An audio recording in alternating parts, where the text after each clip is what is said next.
Livro A Doutrina Secreta, Volume 2, de Helena Petrovna Blavatsky. 12ª sessão. Título: A Teogonia dos Deuses Criadores. Para a exata compreensão da ideia que constitui a base de todas as cosmogonias antigas, faz-se necessário o estudo e a análise comparativa de todas as grandes religiões da antiguidade. Só por esse método pode evidenciar-se a ideia fundamental. A ciência moderna, se lhe fosse possível elevar-se a tais alturas, remontando à fonte primeira e original das operações da natureza, daria a essa ideia o nome de hierarquia das forças. A concepção original transcendente e filosófica era uma só.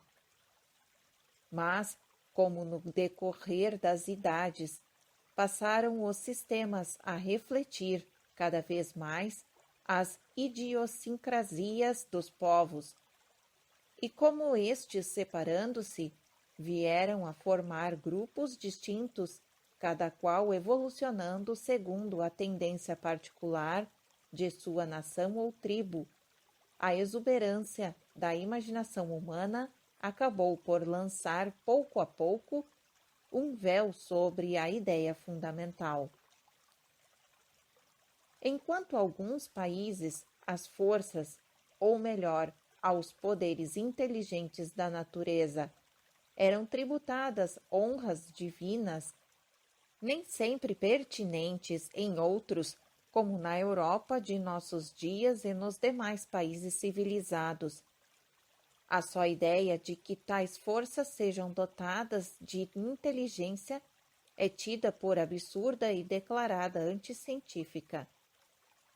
Assim como certo sentimento de alívio que vemos as referências contidas na introdução de Asgard and the Gods, contos e tradições de nossos antepassados setentrionais, editados por W. S. W. Anson, em que se diz: segue o trecho.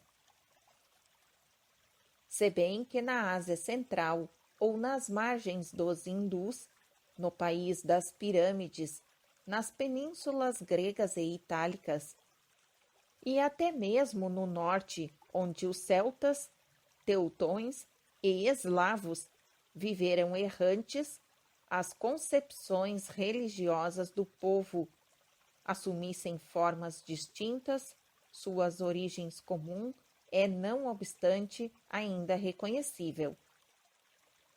Chamamos a atenção para esta relação entre as histórias dos deuses e o pensamento profundo que elas encerram, e para sua importância a fim de que o leitor possa ver que não se trata de um mundo mágico criado pela fantasia e a divagação que diante dele se descerra, mas que a vida e a natureza formavam a base da existência e a ação dessas divindades. Fim do trecho. Observação número 1. Registrado no livro de Asgard and Gods, páginas 3. Continuação da narrativa. E embora seja impossível a um ocultista ou a um estudante de esoterismo oriental admitir a estranha ideia de que as concepções religiosas das nações mais célebres da antiguidade estão relacionadas com os primórdios da civilização entre as raças germânicas. Observação número 2. Registrado também nas páginas 2. Continuação da narrativa.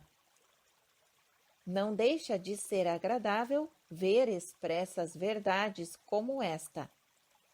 Estes contos de fadas não são histórias sem sentido, escritas para divertir os ociosos, porque eles encerram no seu âmago a religião de nossos antepassados. Observação número 3, registrado também na página 21. Continuação da narrativa. Exatamente. Não apenas a religião deles, senão também a sua história. Porque um mito, em grego, significa tradição oral transmitida de boca em boca, geração a geração. E até na etimologia moderna, a palavra envolve a ideia de história, de afirmação fabulosa, que contém alguma verdade importante.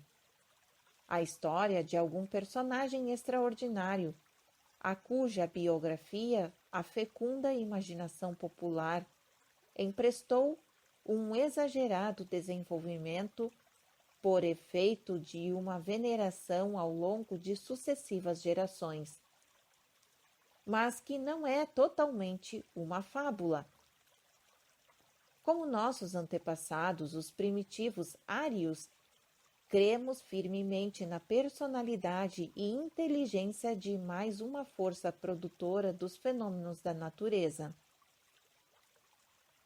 Com o passar do tempo, o ensinamento arcaico se foi tornando menos claro, e as nações perderam mais ou menos às vistas o princípio superior e único de todas as coisas, e começaram a transferir os atributos abstratos da causa sem causa, os efeitos produzidos, os quais, por sua vez, se converteram em causativos, ou seja, nos poderes criadores do universo. As grandes nações, pelo temor de profanarem a ideia, as menores, ou porque não puderam compreendê-la, ou porque não possuíam o grau de concepção filosófica necessário para conservá-la em toda a sua pureza imaculada. Mas todas elas, com exceção dos últimos arianos, que vieram a ser os europeus e os cristãos de hoje, testemunham aquela veneração em suas cosmogonias.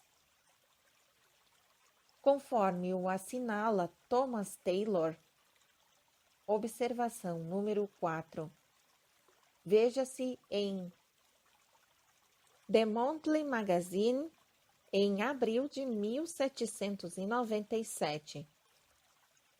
Continuação da narrativa.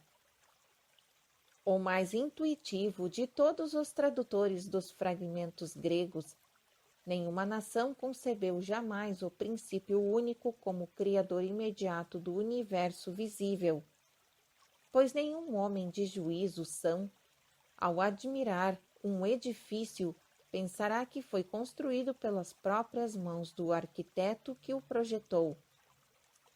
Segundo o testemunho de Damácio, em sua obra sobre os princípios, quando aludiam àquele princípio, chamavam-no as trevas desconhecidas. Os babilônios guardaram silêncio a seu respeito. A esse Deus, diz Porfírio em seu tratado sobre a abstinência.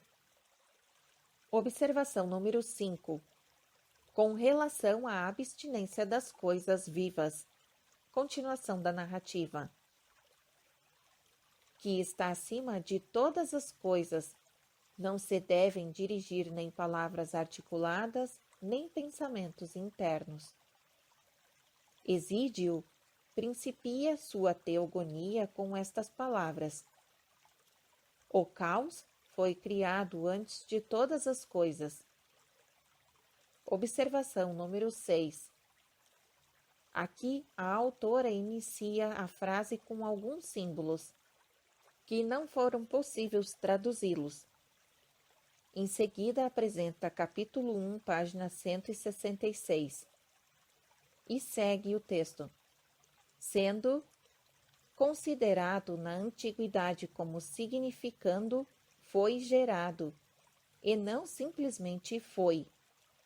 Veja-se a introdução de Taylor ao Paramenídes de Platão, páginas 260. Continuação da narrativa.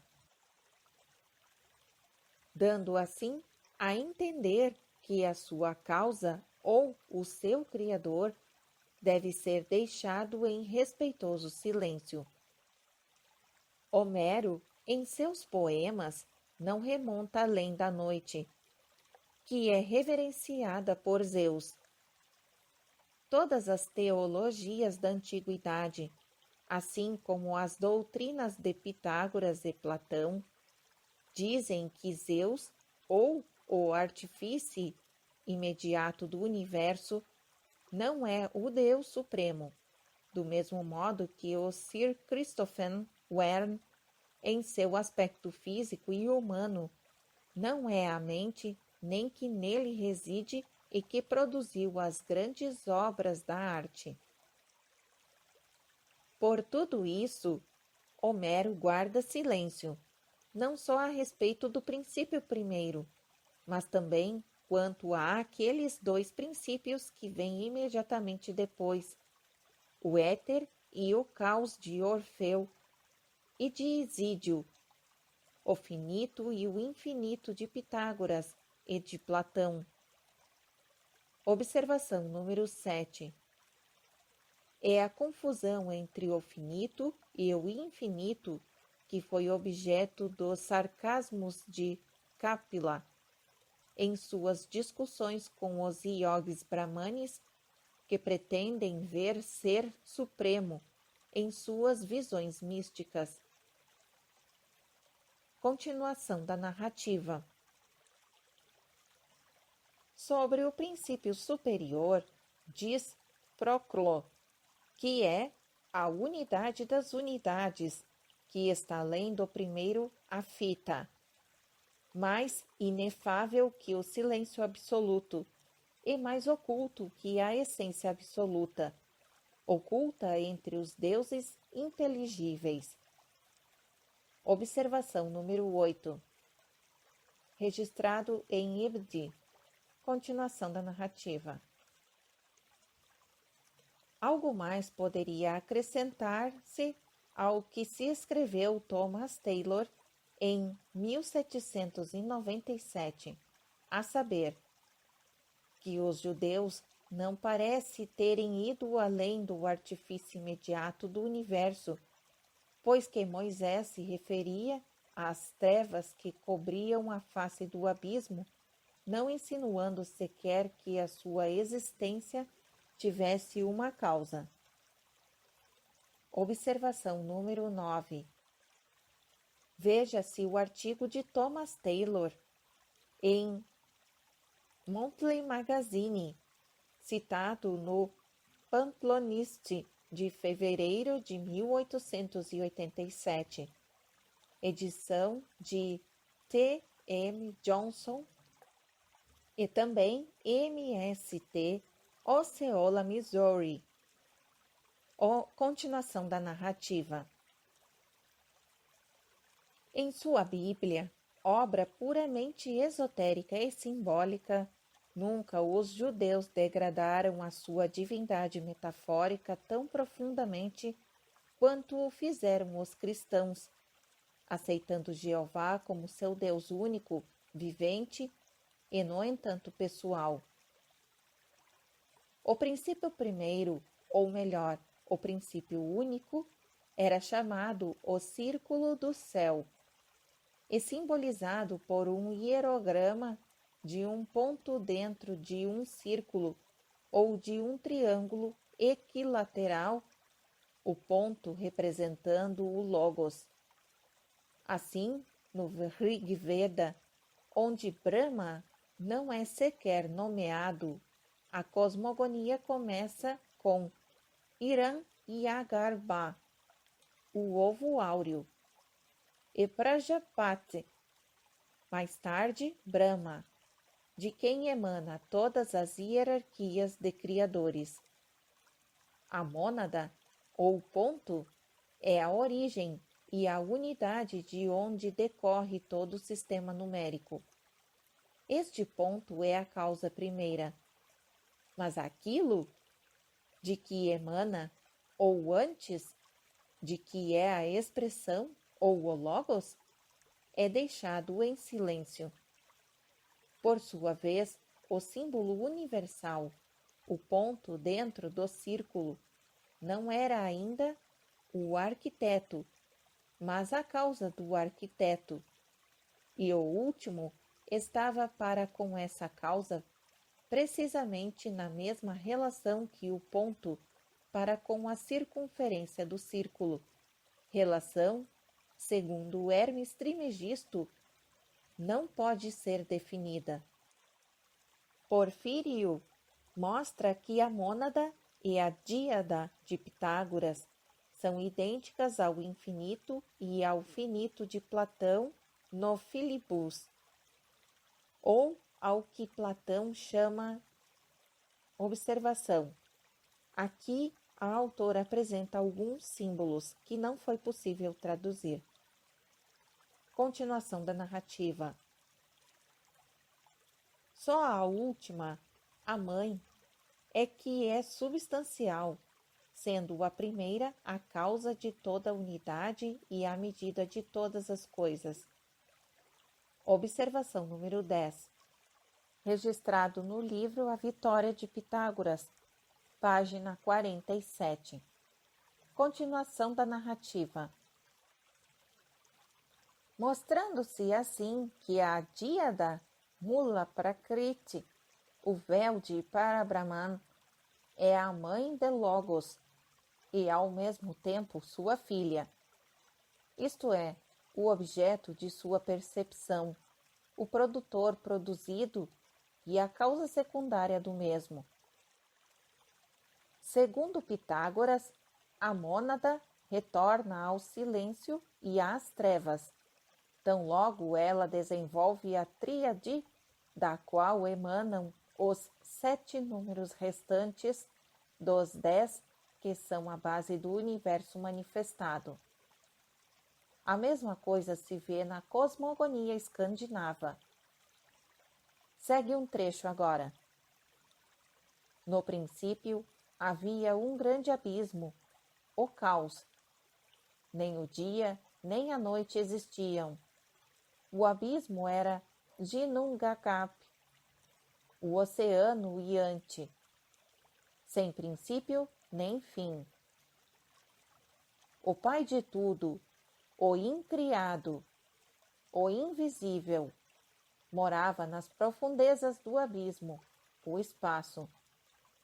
Ele manifestou a sua vontade, e tudo o que ele quis veio à existência. Fim do trecho. Observação número 11. Registrado em Asgard and the Gods, página 22. Continuação da narrativa. Como na cosmogonia hindu, a evolução do universo se divide em 2 atos que correspondem às chamadas criações Prakriti e Padma na Índia, antes que os cálidos raios emanados da mansão do resplendor despertem a vida nas grandes águas do espaço, surgem os elementos da primeira criação, e com eles se formam o gigante Ymir, ou Olgermir, literalmente barro ardente, a matéria primordial diferenciada do caos. Vem depois a vaca, Audula, a nutris. Observação número 12.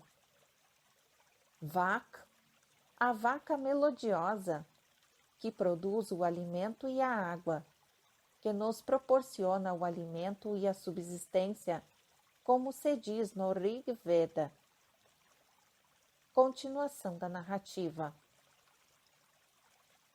Da qual nasce Buri, o produtor, cujo filho Born ou nascido, tem 3 filhos com Bestla, a filha dos gigantes de gelo, filhos de Ymir. a saber, Odin, Will e Will, ou o espírito, a vontade e a santidade. Observação número 13. Compare-se com a criação das primeiras raças, no volume 3 desta obra, comentário da instância 4 da antropogênese, na parte 1. Continuação da narrativa. Tudo isso ocorreu quando ainda reinavam as trevas no espaço, quando não haviam ainda surgidos os Ases, os poderes criadores, ou Dayankorans, e quando Yangrazil, a árvore do universo, do templo e da vida, ainda tinha crescido e não existia então nenhum Valhalla, ou recinto dos heróis. As lendas escandinavas acerca da criação da nossa terra e do mundo começam com o tempo e a vida humana. Para elas, tudo o que precede são as trevas, em que habita o Pai de tudo, a causa de tudo. Conforme observa o editor de Asgard and Gods, embora essas lendas encerrem a ideia de Pai de tudo, causa original de tudo, os poemas quase não o mencionam, não pelo motivo que ele supõe de que a ideia fosse incapaz de elevar-se a uma concepção clara do eterno, anteriormente aos ensinamentos do Evangelho, e sim por causa do caráter profundamente esotérico. É por isso que todos os deuses criadores ou divindades pessoais só aparecem na fase secundária da evolução cósmica. Zeus nasce em Cronos, ou de Cronos, o templo. Igualmente, Brahma é o produto da emanação de Kala, a eternidade e o templo, sendo Kala um dos nomes de Vishnu. Pela mesma razão, vemos Odin como o pai dos deuses e dos ases. Do mesmo modo de que Brahma é o pai dos deuses e dos asuras. E daí também o caráter andrógeno de todos os principais deuses criadores, desde a segunda mônada dos gregos até a Séfira de Adão Kadmon. O Brahma, ou Prajapatavak dos Vedas, e o andrógeno de Platão, que não passa de uma versão do símbolo hindu.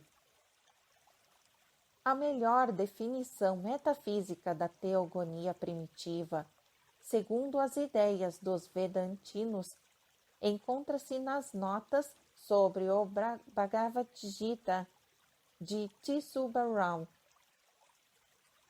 Para Brahman, o desconhecido e o incognoscível, como expõe o conferencista a seus ouvintes. Segue o trecho agora. Não é o ego, não é o não eu, nem tampouco a consciência, e não é Atma sequer, mas, não sendo em si mesmo um objeto de consciência, é, todavia, capaz de dar lugar e apoio a todas as coisas e a toda a espécie de existência que possa ser objeto de conhecimento. É a essência una da qual vem a existência, um centro de energia que ele chama Logos. Fim do trecho. Observação número 14. Registrado em O Teosofista, de fevereiro de 1887, nas páginas 302 a 303. Continuação da narrativa. Este Logos É o Shabda Brahman dos hindus. Aqui o autor não quer dar nem sequer o nome de Ishvara, o Senhor Deus, pelo receio de que o termo possa criar confusão na mente do público. É o Avalokiteshvara dos budistas, o Verbum dos cristãos, em seu sentido esotérico verdadeiro, e não em sua alteração teológica. Segue agora um trecho em destaque. É o primeiro inata, ou o ego no cosmos, e todos os demais egos são apenas o seu reflexo e manifestação. Existem em estado latente no seio de Parabrahman, durante o Pralaya, durante o Manvantara. Possui uma consciência e uma individualidade próprias. É um centro de energia, mas semelhantes centros de energia são quase inumeráveis no seio de Parabrahman. Não se deve supor que mesmo este Logos seja o Criador ou que não seja, mas que um centro único de energia. O número deles é quase infinito. Este é o primeiro ego que aparece no cosmos e é o fim de toda a evolução. É o ego abstrato. Esta é a primeira manifestação ou aspecto de Parabrahman. Quando começa a ter existência como ser consciente, Parabrahman lhe aparece do ponto de vista objetivo como Mula Prakriti. Tende isso em mente, porque aí está a origem de toda a dificuldade em relação a Purusha e Prakriti, com que tropeçam os vários escritores que se têm ocupado da filosofia vedantina. Mula Prakriti é material para ele, o Logos, da mesma forma que um objeto é material para nós. Este Mula Prakriti não é para Brahman, como os caracteres que ornam uma coluna não são a própria coluna. Para Brahman, é uma realidade incondicionada e absoluta, e Mula Prakriti é uma espécie de véu lançado sobre ela. Para Brahman, não pode ser visto tal como é em si mesmo. É visto pelo Logos, como um véu que o encobre, e este véu é a poderosa extensão da matéria cósmica. Para Brahman, após haver aparecido como o ego, por um lado, e como Mula Prakriti, por outro, atua como energia única por intermédio do Logos. Fim do trecho. Observação número 15. Registrado em O Teosofista, nas páginas 313 e 304. Continuação da narrativa. E o orador, por meio de uma belíssima comparação, explica o que ele entende por essa atividade de algo que é nada e é tudo ao mesmo tempo.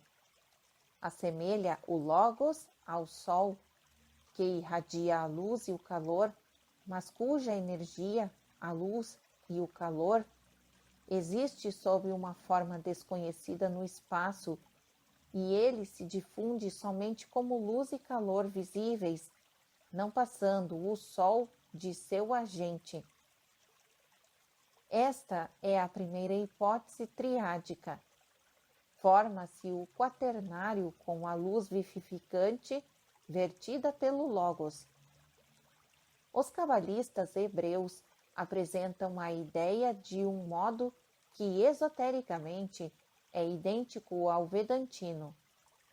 Ensinam que Ein Sof, sendo embora a causa sem causa de tudo, não pode ser compreendido nem localizado, nem nomeado. E daí o seu nome, Ein Sof, que é um termo de negação, o inescrutável, o incognoscível e o inominável. Fazem dele, portanto, um círculo ilimitado, uma esfera, da qual a inteligência humana, em seu maior alcance, não pode perceber senão a curvatura. Eis que escreve alguém que já decifrou grande parte das dificuldades do sistema cabalístico ao tratar de um dos significados do seu esoterismo geométrico e numérico. Segue o trecho agora. Cerrai os olhos e, usando vossa faculdade de percepção consciente, tentai projetar o pensamento externamente em todas as direções, até o extremo limite. Vereis que as linhas ou raios de percepção iguais se estendem uniformemente em todos os sentidos, de tal modo que o vosso supremo esforço de percepção irá terminar na abóbora de uma esfera. O limite desta esfera será forçosamente um círculo máximo, e os raios diretos do pensamento em todas e em qualquer direção devem ser linhas retas, raios do círculo. Será esse, portanto, em termos humanos, o limite extremo do conceito compreensivo do Ein Sof manifestado, conceito que se representa como uma figura geométrica, ou seja, um círculo em seus elementos de circunferência, a curva e diâmetro, a linha reta, dividido em raios. Assim, uma forma geométrica é o primeiro meio cognoscível da relação de Ein Sof e a inteligência do homem. Fim do trecho. Observação número 16. Registrado em A Revisão Maçônica de junho de 1886. Continuação da narrativa. Este círculo máximo, que o esoterismo oriental reduz ao ponto no círculo ilimitado, é Avalokiteshvara, o Logos ou Verbum, a que se refere Tsubbarao. Mas esse círculo, ou Deus manifestado, é tão desconhecido para nós, salvo por meio de seu universo manifestado, quanto o é o Uno, embora seja mais fácil ou antes menos difícil concebê-lo em nossos mais elevados pensamentos. Esse Logos, que jaz adormecido no seio de Parabrahman durante o Pralaya, assim como o nosso ego está latente em nós durante o Sushupti, ou sono, que não pode conhecer o Parabrahman senão como Mula-Prakriti, que é um véu cósmico formado pela potente expansão da matéria cósmica, é, por conseguinte, só um órgão da criação cósmica, através do qual se irradiam a energia e a sabedoria de Parabrahman, desconhecido para o Logos, como é para nós. E sendo o Logos tão desconhecido para nós quanto Parabrahman o é para ele, tanto o esoterismo oriental como a Cabala a fim de porem o Logos ao alcance de nossas concepções, resolveram a síntese abstrata em imagens concretas, isto é, nos reflexos ou aspectos múltiplos do Logos ou Avalokiteshvara, Brahma, Ormazdi, Osíris, Adão Kadmon, ou outro nome que se queira dar-lhe. Aspectos ou emanações mavantáricas, que são os Dayankorans, os Elohims, os Devas, os Anshaspends, etc., etc. Os metafísicos explicam a raiz e o germe destes últimos, sendo Tsubarao como a primeira manifestação de Parabrahman, a trindade mais elevada que somos capazes de compreender, a saber, Mula Prakrit, o véu, o Logos e a energia consciente deste último, ou o seu poder e luz, chamados no Bhagavad Gita Daivi Prakriti, ou a matéria e a força e o ego, a raiz única do eu. De todas as demais espécies de eu, são apenas manifestações ou reflexos. Portanto, somente à luz desta consciência de percepção mental e física é que o ocultismo prático pode tornar o Logos visível por meio de figuras geométricas que, estudadas com atenção, não só proporcionam uma explicação científica da existência real objetiva. Observação número 17. Objetiva no mundo de Maya, naturalmente, mas tão real quanto nós o somos. Continuação da narrativa.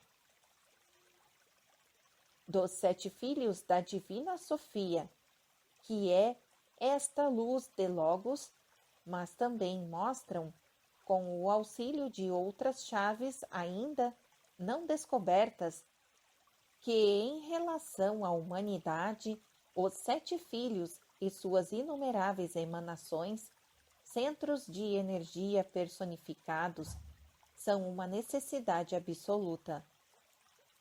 Suprimam-se, e o mistério do ser e a humanidade jamais será decifrado, nem sequer entrevisto. Por meio desta luz foram criadas todas as coisas. Esta raiz do eu mental é também a raiz do eu físico, porque esta luz é a expressão em nosso mundo manifestado de Mula Prakriti, ou o Aditi dos Vedas. Em seu terceiro aspecto, ela vem a ser Vak. Observação número 18. No curso da manifestação cósmica, esta Daivi Prakriti, em lugar de ser a mãe do Logos, deveria, estritamente falando, ser chamada sua filha. Registrado em O Teosofista em fevereiro de 1887. Veja notas sobre o Bhagavad Gita na página 305. Continuação da narrativa. A filha e a mãe de Logos, do mesmo modo que Ísis é a filha e a mãe de Osíris, que é Horus, e Mot, a filha, esposa e mãe de Amon, no mito lunar egípcio. Na Cabala, Séfira é igual a Shekinah e é outra síntese, a esposa, filha e mãe do homem celeste, Adão Kadmon, com o qual também se identifica como sucede com Vak em relação a Brahma, sendo chamado o Logos feminino. Nos Rig Veda, Vak é a linguagem mística por meio da qual o conhecimento oculto e a sabedoria são transmitidos ao homem, dizendo-se, por isso, que Vak penetrou nos rishis. Ela é gerada pelos deuses, é a divina Vak, a rainha dos deuses, estando associada aos Prajapats em sua obra de criação, como Séfira o está aos Sephiroth. É ainda chamada a mãe dos Vedas, pois foi graças ao seu poder como linguagem mística que Brahma os revelou, e foi também pelo poder que Brahma criou o universo, isto é, por meio da linguagem e das palavras sintetizadas pelo verbo e pelos números. Observação número 19. Os sábios, que como Stanley Jevons, entre os modernos, inventaram um método para fazer o incompreensível assumir forma tangível, só o puderam conseguir recorrendo ao número e figuras geométricas. Continuação da narrativa. Mas, quando se alude a Vak como filha de Daksha, o Deus que vive em todos os kalpas, enunciam-se o seu caráter mayavíco. Ela desaparece durante o pralaya, absorvida no raio único que a tudo consome. Há, no entanto, dois aspectos distintos no esoterismo universal oriental e ocidental, em todas as personificações do poder feminino na natureza: a natureza numênica e a fenomenal. Um é o seu aspecto puramente metafísico, conforme se descreve o ilustre orador em suas notas sobre o Bhagavad Gita.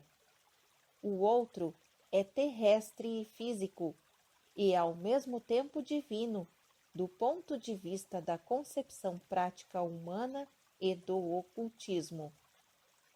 São todos símbolos e personificações do caos, o grande abismo, ou as águas primordiais do espaço, o véu impenetrável entre o incognoscível e o logos da criação.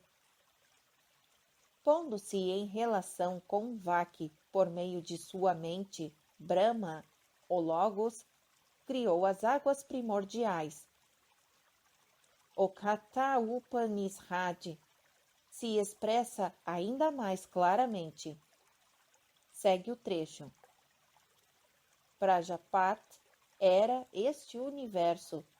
Vak estava em segundo plano. Ele se uniu a ela, produziu estas criaturas e voltou a fundir-se em Prajapat. Fim do trecho. Continuação da narrativa.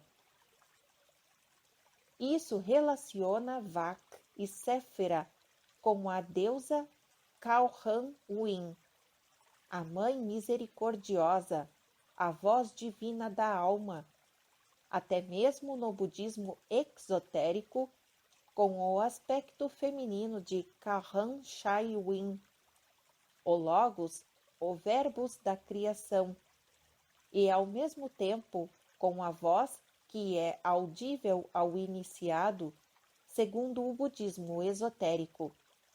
Bet Kol, a Filia Voices, a filha da voz divina dos hebreus, que responde do propiciatório no véu do templo, é um resultado. Neste ponto, cabe-nos assinalar incidentemente uma das muitas calúnias que os bons e piedosos missionários têm lançado na Índia contra a religião do país. A alegoria do Shatapatha Brahmana, de que Brahma, como pai dos homens, consumou a sua obra da criação mediante uma ligação incestuosa com a própria filha Vak, também chamada Sandhya, o crepúsculo, e Shatarupa, a de 100 formas, é constantemente atirada em rosto aos brahmanes como condenação de sua detestável e falsa religião. À parte a circunstância, esquecida propositadamente, de que o patriarca Lote incorreu em crime igual, sob a forma humana, ao passo que Brahma, ou melhor, Prajapati, cometeu o incesto sob a forma de um gamo com sua filha, que tinha a de uma corça, Robert. A leitura esotérica do 3º capítulo do Gênesis mostra a mesma coisa. Além disso, há certamente um significado cósmico, e não fisiológico, associado à alegoria hindu, pois Vak é uma permutação de Aditi e de Mula Prakriti, ou o caos, e Brahma uma permutação de Narayana, o Espírito de Deus que penetra na natureza e a fecunda, e portanto nada tem de fálico o conceito. Como já dissemos, Aditi Vak é o logos feminino, ou o verbo, a palavra. E na Cabala, Séfira também o é. Os logos femininos são todos correlações em seu aspecto numênico de luz, som e éter, e o que denota como os antigos estavam bem informados, tanto em ciência física, tal qual é hoje conhecida dos modernos, quanto no tocante à origem desta ciência nas esferas espiritual e astral. Segue um trecho em destaque. Os nossos escritores da antiguidade diziam que Vak se divide em 4 espécies, chamadas Para, Pashyanti, Madhyama, Valkihari. Esta informação se encontra no próprio Rig Veda e em vários Upanishads.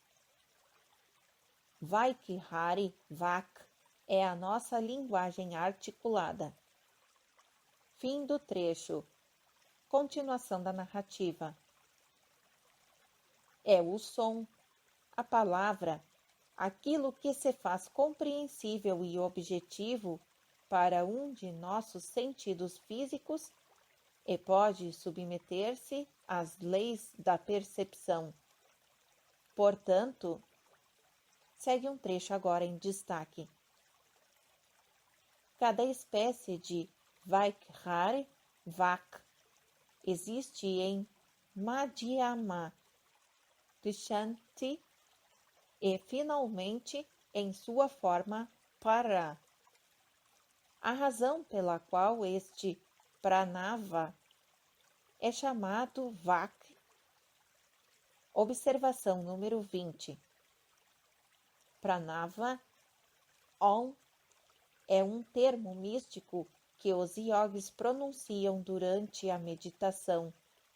De todas as palavras chamadas Vyakrits, segundo os comentadores exotéricos, isto é, Aum, Bhuv, Bhuva, Isva, Om, terra, firmamento, céu. Pranava é talvez a mais sagrada. Pronuncia-se retendo a respiração. Veja-se em Manu, volume 2, páginas 76 a 81, e o comentário de Mitakshara sobre o Yajnavalkriya Smriti, volume 1, páginas 23. A explicação esotérica, porém, vai muito mais longe. Fim da observação número 20. Continuação da narrativa. A razão pela qual este pranava é chamado Vak consiste em que os 4 princípios do grande cosmos correspondem àquelas 4 formas de Vak. O cosmos inteiro, em sua forma objetiva, é Vakhari, Vak. A luz do Logos é a forma Madhyama e o próprio Logos, a forma Pishanti, ao passo que para Brahman é o aspecto Para. Além do númeno de todos os númenos de Vak. Fim do trecho. Observação número 21. Registrado em O Teosofista em fevereiro de 1887, nas páginas 307. Continuação da narrativa. Assim, Vak, Shekhnya, ou a música das esferas de Pitágoras, são uma e a mesma coisa, se considerarmos os exemplos que se encontram nas 3 filosofias religiosas que, aparentemente, mais se diferenciam entre si: a Índia, a grega e a caldeu-hebraica. Tais personificações e alegorias podem ser estudadas sobre 4 aspectos principais e 3 secundários, ou 7 ao todo, como no esoterismo. A forma para é a luz e o som, sempre subjetivos e latentes, que existem eternamente no seio do incognoscível, quando considerada como a ideação do Logos ou a sua luz latente. Chama-se Pishanti, e quando vem a ser essa luz expressa é Madhyama. A Cabala nos dá esta definição. Segue agora o trecho. Há 3 espécies de luz, e mais aquela, a 4ª, que interpenetra as outras. Item número 1. A luz clara e penetrante, a luz objetiva. Item número 2. A luz reflexa. Item número 3. A luz abstrata. Os 10 Sefirot, os 3 e os 7, são chamados na Cabala as 10 palavras Debarim, Debarim.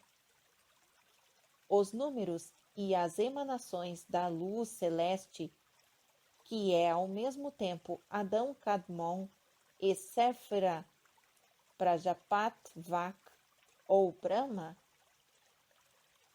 Na Cabala, a luz, o som e o número são 3 fatores da criação. Não é possível conhecer o Parabrahman senão por meio do ponto luminoso, o Logos, que não conhece a Parabrahman, mas somente Mula Prakriti.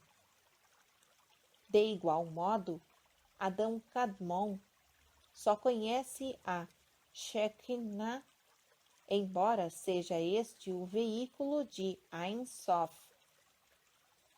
E Adão Kadmon é, nesta qualidade, o número total 10, os Sefirot, sendo ele próprio uma trindade, ou os 3 atributos da divindade incognoscível em um.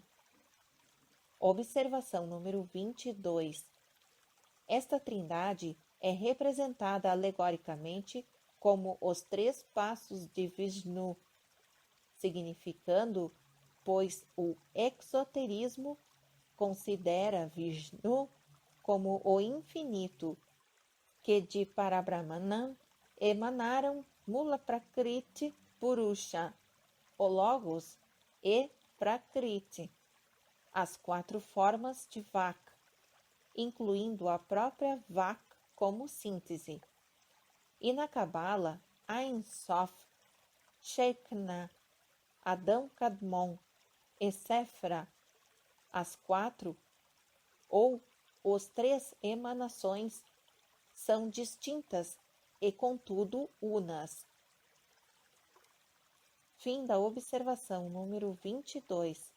Continuação da narrativa. Quando o homem celeste, o Logos, assumiu no princípio a forma da coroa Keter e se identificou com Séfira, fez emanar da coroa 7 esplêndidas luzes. Observação número 23. Registrado no livro dos números caldeu.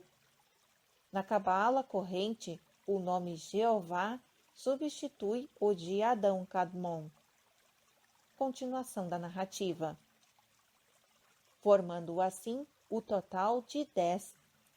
Do mesmo modo, Brahma Prajapati, quando se separou de Vak, sendo contudo idêntico a ela, fez brotar da coroa os 7 rishis e os 7 manus ou prajapatis.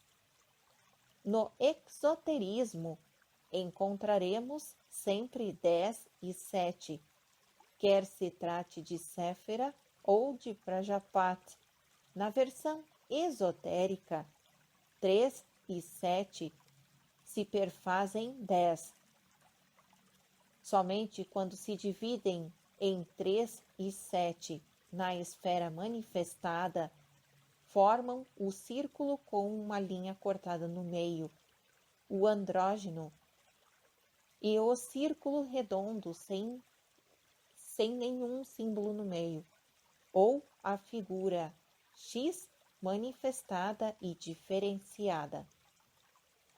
Isso ajudará o estudante a compreender por que a divindade, o Logos, era para Pitágoras o centro da unidade e a fonte da harmonia.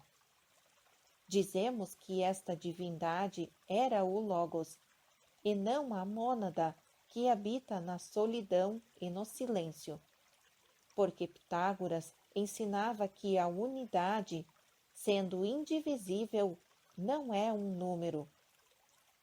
Esta é também a razão por que se exigia do candidato à admissão na escola pitagórica a condição de já haver estudado como preparação preliminar aritmética, astronomia, geometria e música, consideradas as 4 divisões da matemática.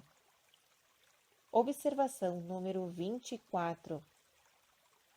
Conta Justino, o mártir, que devido à sua ignorância destas 4 ciências, teve recusada a sua admissão como candidato à escola dos pitagóricos. Continuação da narrativa. Explica-se igualmente porque afirmavam os pitagóricos que a doutrina dos números, a mais importante do esoterismo, fora revelado ao homem pelas divindades celestes, que o mundo fora tirado por caos por meio do som e da harmonia, e construídos de acordo com os princípios da escala musical, que os 7 planetas que regem o destino dos mortais têm um movimento harmonioso e, como diz Sensorino, segue o trecho. Intervalos que correspondem aos diastemas musicais, produzindo vários sons tão perfeitamente acordes que deles resulta a mais suave melodia, para nós inaudível, exclusivamente devido à magnitude do som, que o nosso ouvido é incapaz de perceber. Fim do trecho. Continuação da narrativa. Na teogonia pitagórica, eram contadas e também expressas numericamente as hierarquias das legiões celestes e dos deuses. Pitágoras havia estudado a ciência esotérica na Índia, e é por isso que vemos seus discípulos dizerem, segue o trecho, a mônada, ou uno manifestado, é o princípio de todas as coisas. Da mônada e da díada indeterminada, o caos, os números, dos números, os pontos, dos pontos, as linhas, das linhas, as superfícies, das superfícies, os sólidos, destes, os corpos sólidos, cujos elementos são 4, fogo, a água, o ar e a terra, com os quais depois a sua transformação, correlação e total alteração foi construído o mundo. Fim do trecho. Observação número 25. Registrado por Diógenes Laércio em Vitórias de Pitágoras. Continuação da narrativa. Se isso não resolve o mistério por completo, pode levantar pelo menos uma ponta do véu daquelas maravilhosas alegorias que ocultam Vak, a mais misteriosa de todas as deusas bramânicas, chamada a vaca melodiosa, que produz alimento e água.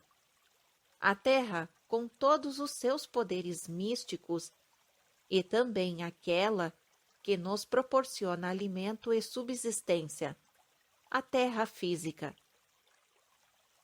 Ísis é igualmente a natureza mística e a terra, e os seus chifres de vaca a identificam com Vak, que depois de reconhecida como Pará em seu aspecto mais elevado, se converte no extremo inferior imaterial da criação em Vaikhari. É, portanto, a natureza mística, embora física, com todas as suas formas e propriedades mágicas. Como deusa da linguagem e do som, e como permutação de Aditi, Vak, ainda é o caos, em certo sentido. Em todo o caso, é a mãe dos deuses, e de Brahma, Ishvara, ou o Logos, e Vak, bem como de Adão Kadmon e Séfera. Há de partir a verdadeira teogonia manifestada. Mais além, tudo são trevas e especulações abstratas. Com os Dayan Korans, ou deuses, os videntes, os profetas e os adeptos em geral se acham em terreno firme. Continuação da 12ª sessão no próximo áudio.